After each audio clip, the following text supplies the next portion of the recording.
Community. Troy Snyder here, coming to you today for just a little devotional thought in regards to those who are struggling sexually, or those who are walking alongside someone who's struggling. And one of the things I do when I first meet with a guy, and that's what I primarily work with, is as I share a scripture that starts to help us get to the root of the issue. And the scripture is Psalm 32, 3. And it says, "For when I kept silent, my bones wasted away through my groanings all day long. For day and night your hand was heavy upon me. My strength was dried up as by the heat of summer." That's verses 3 and 4. And one of the things I help focus on there is a common experience for those who struggle with sex addiction, but also a lot of other addictions, is this concept of concealing. Concealing matters, keeping them under. It's like trying to push a beach ball underneath. It doesn't really work, but we conceal it in our hearts. And then our bones waste away, and that it just affects all of our lives. So if I have this secret sin of sexual acting out, if I'm concealing that, not confessing that to one another, that's a problem. But even behind that, like what leads to my sexual sin? What leads to my acting out? And oftentimes that are other matters, right? Things like fears, worries, angers, disappointments, sorrows, griefs, hurts, pains, because we conceal those. We don't talk about those. We may not have learned how to talk about those. We may not have been in an environment where that was encouraged or even accepted. There's a lot of guys I have that they grew up in a household that was the no talk rule. We don't talk about our emotions. That's something you just deal with. You pull yourself up and you move on. We don't talk about that. We don't cry. We don't share any of those emotions. And so, what a little boy in that case learns is to start concealing matters. And then we have just the culture at large. Sometimes we don't share things. The masculinity, I'm a strong believer in healthy masculinity, how God created us. But oftentimes we can say, well, men don't talk about that kind of stuff. So we have a culture of men who don't bear burdens. They don't share. I'm scared. I'm overwhelmed. I'm stressed. I'm bothered by this at work. And so we have the cultural or a generational piece that is kind of, pushing in on us to not share.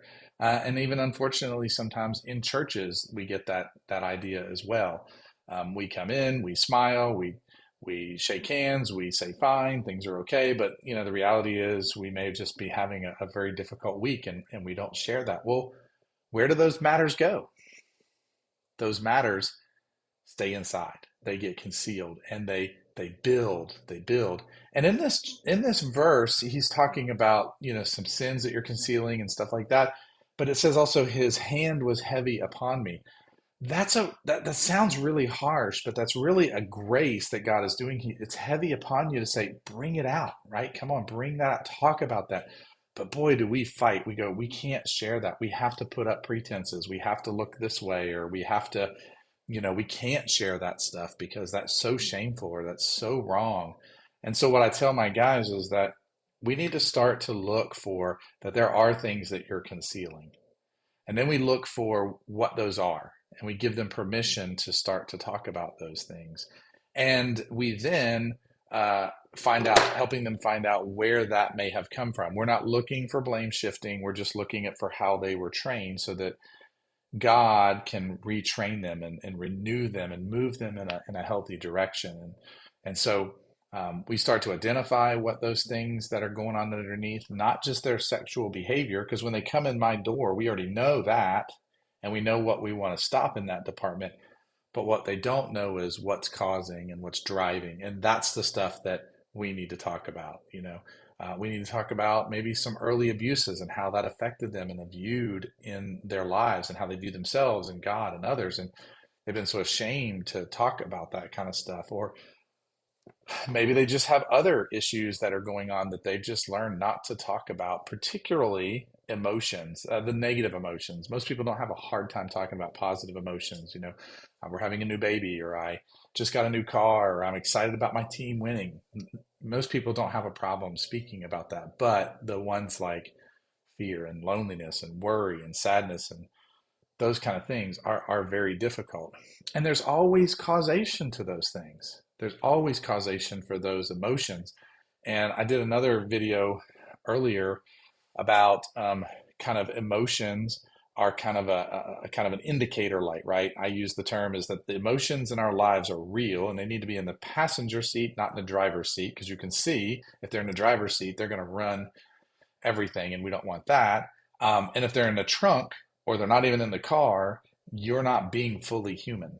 You're you're not. You're just not being fully human with how God created you to be. So they're in the passenger seat, and they're there to warn us and be an indicator to say, hey, whoa, think a minute. Why are you so fearful? What's causing your loneliness? Is that something current? Or is that something learned from the past that you're projecting onto the current event right now? There's a lot of things that we walk through, but we open the door for guys to examine their hearts, to look at what's really driving the bus, what's really driving them. We're not looking for excuses because ultimately we want to bring these things out so that they don't conceal them anymore and so that their bones don't waste away anymore, but they follow what the scripture says. They confess their sins one to another so that they may be healed. They bring things into the light, right? And when light exposes and sanitizes and heals and cleanses, we do the one another passages. We bear one another's burdens. We share that with other people. This is what God's created us in a community. We need to heal in that community, and we cannot do it alone. I often have guys come into me and say, I just want to come in and I want to talk to you and I want to heal this and I want to fix this. And I just have to say to them, listen, I can give you encouragement. I can give you scripture. I can give you hope, but I can't help you heal. That's going to be God and your community. You're going to have to share with other people. You're going to have to practice taking those matters that you've been concealing and to bring them into the light, not for shame. Remember, if you don't remember, I'll just state it again, is that shame's goal is to keep you quiet and hidden. And in recovery and in healing, we must live honestly and expose things out there. That's what our primary goal is. And then once we bring it into the light, it doesn't have as much power over us to, what's it say, that makes our bones waste away. So I hope that this Psalm 32, there's a lot in this Psalm that you can look through, but I hope that it's helpful to you just to really consider what's going on. I use the term behind the scenes. What's the core issues? What's really going on? And that will give you hope because once you uncover that, you can then see a pathway. I'll use an example that my guys come in and they say, I know that I shouldn't do porn, and I know I shouldn't have an affair, and I know I shouldn't go to the strip club, and I just need to stop doing that. Well, if that were the answer, then we would, okay, stop doing it and move on. No, there's a lot there, and then we can help them really walk through this. And I call it a bonus or a plus or an addition is that when my guys get to the point where they can uncover these internal matters, this will then blossom their relationships, particularly with their spouse, but with other people, because they're no longer tin man. They're no longer just shells. They are real people that are sharing real life with others. And so there's just an added benefit. God is so good that he will, remember what he says is that he will not just fill our cups, but he'll overflow it. So much good things come out of examining your heart. Search me, O Lord, know my heart, know all my anxieties, Psalm 39. So I hope you enjoy Psalm 32 today, just that little portion, verse 3 and 4. Take some time to study that, think about that, and consider what are the matters that you're concealing.